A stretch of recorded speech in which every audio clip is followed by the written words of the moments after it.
Hey guys, I am going to show you how you attach the fold over band to our adult and child Sunbeam pattern. This pattern is a racerback style tank, and instead of using the traditional binding or band method, we are using a borrowed technique from quilting, and it is a fold over band. So a lot of people struggle with sewing binding, and it can be a little bit tricky to sew a band and stretch it evenly on a top that has a racer back, because you have to kind of twist and maneuver around everything. So this method can be an easier method for people who are really struggling with those methods. So this is the method that our Sunbeam pattern uses. Now I have already folded a memory crease in my band and sewn the short ends together, right sides together, and then refolded along that memory crease, and then found the quarter points by folding in half. We're going to take one of our center quarter points, not along the seam, so not the piece with the seam. We're going to take a center piece without the seam and wrong sides together, align it with the center of our front neckband. And we're not opening up our band at this point. This is our folded edge, and this is our unfolded edge here. So you can see my raw edges are still folded together, and those raw edges are what's aligning with our neckline.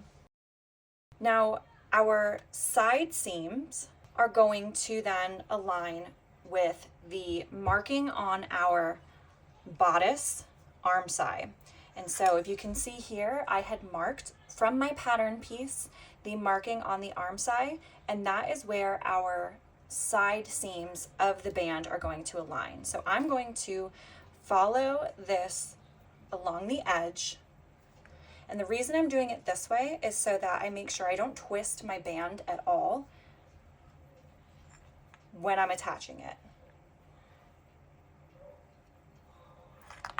So I've reached my seam on my band here, so I'm just now going to kind of carry that along with me as I go along my bodice neckline and arm opening. So I've reached the point here where I have my marking, and so that's where I'm going to pin or clip my band where that seam is.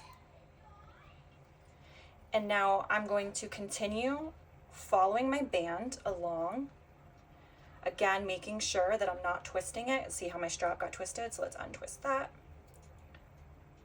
And I'm going to continue following these pieces along, and your bodice is going to get very twisted here, and that's why it's best to follow closely.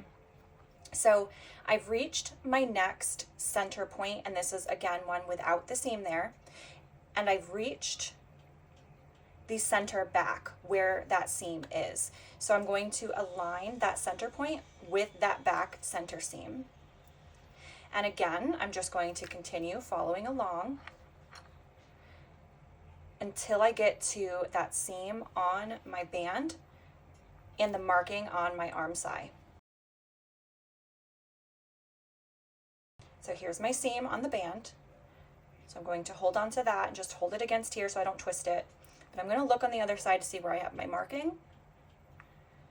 And I'm going to pinch my finger there and bring my band to that marking,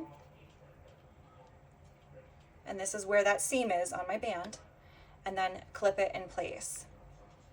And so now that we have our quarters pinned to our bodice, we need to gently stretch it as we are attaching. It's very, very slightly stretched. It's going to be basically a 1-to-1 with very, very slight stretching to fit.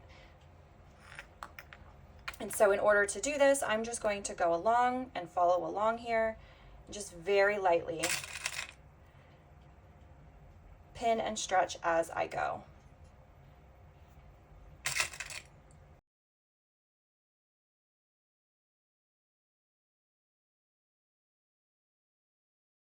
Now, I'm going to show you a little bit closer what I mean by gentle stretching.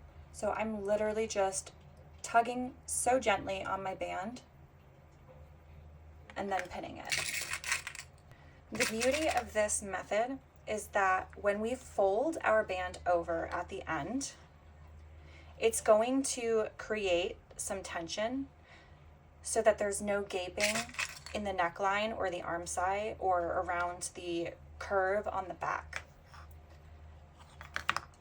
And it makes it so that you don't have to so strategically pin and match up your band to your bodice, which can get a little bit confusing when you're doing a racerback design. So you can see here, I'm just slightly stretching as I go. So there's going to be just a little bit of tension on our band as we are attaching it. So now I've reached the point where I have attached my band fully, and if you want to, you can go back and add as many pins or clips as you feel necessary. Some people kind of like to fly by the seat of their pants, so to speak, and use very few clips. I am personally a over clipper.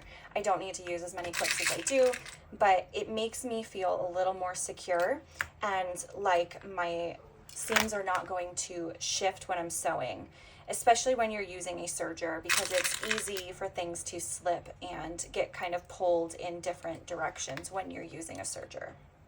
Okay, so I feel pretty comfortable with the amount of clips that I have on here. So I am going to go ahead and take this over to my serger, and I will start getting my pieces sewn together, and I will be back. When it comes to attaching our band, I like to place my bodice facing down, so it's my band on top.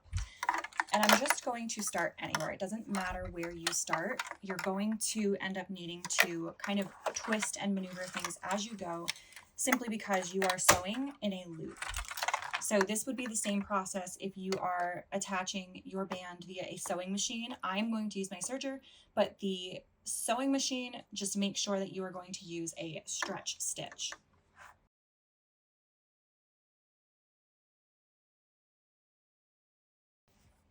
So again, we're just going to pull on our loop here once we get to a point where we're starting to get stuck. It's a little more tricky to do on the smaller sizes. I am sewing an adult size right now, but on the smallest children's size, which is 18 to 24 a month, it can get a little bit tricky because you're working with a smaller surface area.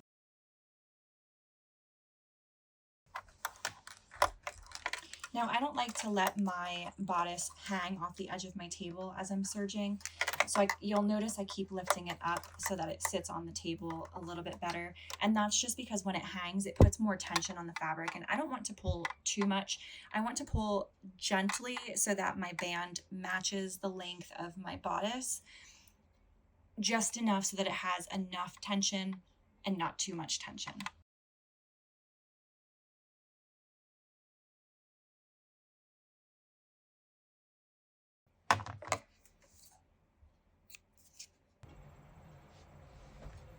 Now, when I turn my bodice right side out, you might panic and think, oh my gosh, I've sewn my band on the wrong side.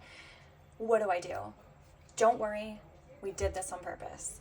So when we sew our band on so that the seam is on the right side, we're doing this because we're going to take our band and simply fold it over so that it just covers up our stitching here. You don't need to fold it all the way on the edge of the seam. What you're going to do is fold it over so that the edge of your seam inside is covered. So if you can see, there's like a shadow right in here. Let me grab something that I can point with. Do you see how there is a darker shadow in here? Let me hold this closer.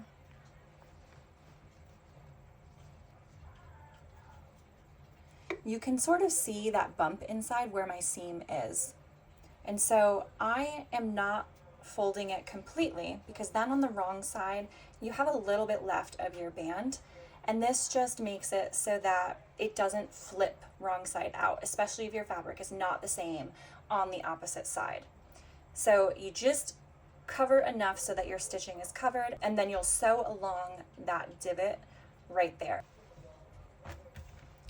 Now, one thing that I want to add is that if you sew this with a sewing machine, you are going to want to trim your seam allowance. Because I sewed this with my serger, it already trimmed my seam allowance, and this leaves me with a 1/4 inch seam here. So you can see my stitching is a 1/4 inch wide. And if you are sewing with your sewing machine, you're going to have 3/8 of an inch there. So you're just going to trim off 1/8 inch of your fabric in order to have a 1/4 inch seam allowance so that you can fold it over. Now, listen, I know we just talked about me being a cautious girly and using so many pins and clips, but when it comes to this part, I am not. I am a fly by the seat of my pantser, and I am going to just fold this as I go. I find that to be a little bit simpler when I'm sewing my binding on my cover stitch. Same with when I sew hems on my cover stitch. I just like doing it as I go. So remember, our seam is pointing towards the bodice. We're going to fold our binding over, and what I will do is just start back here on the back bodice, right past this center point. And that's just so if I do make a mistake, I'm starting and stopping in the back, and it's not going to show as easily. So I will put this under my presser foot, and I'm going to line up the edge of my fabric with the marking that is 1/8 of an inch away from my needle. Now, if you're doing this on your sewing machine and you're doing a zigzag stitch, you just want to just catch your fabric along the edge here, about 1/8 of an inch in from that folded edge.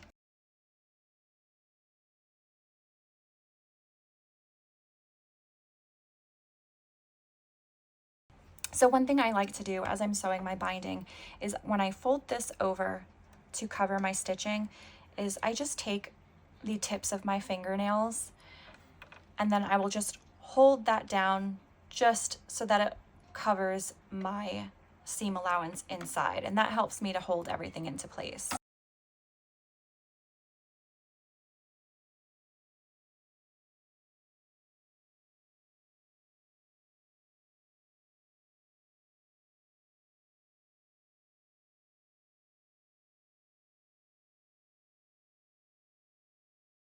Now, if you are sewing on a cover stitch machine and you've never used one before and you're sewing in the round, or you've used a cover stitch but you've never sewn in the round before, here is how you can very easily match up your stitching at the end.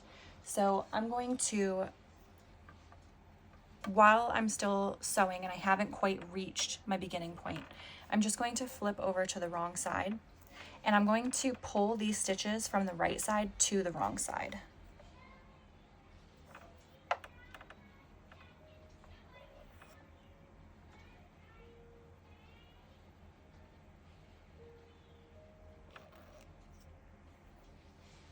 So now my stitches are no longer coming out on the right side, they're coming out on the wrong side. So I'm just going to take those 3 threads and I'm just going to align them with this stitching here because I'm going to sew over them.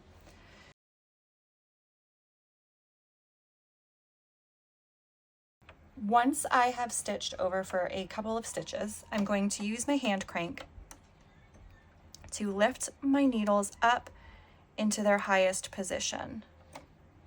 Then I'm going to lift my presser foot, and I'm going to grab a pair of tweezers, and I'm going to stick them underneath. I'm going underneath my presser foot here, behind those threads, and I'm just going to pull those threads forward,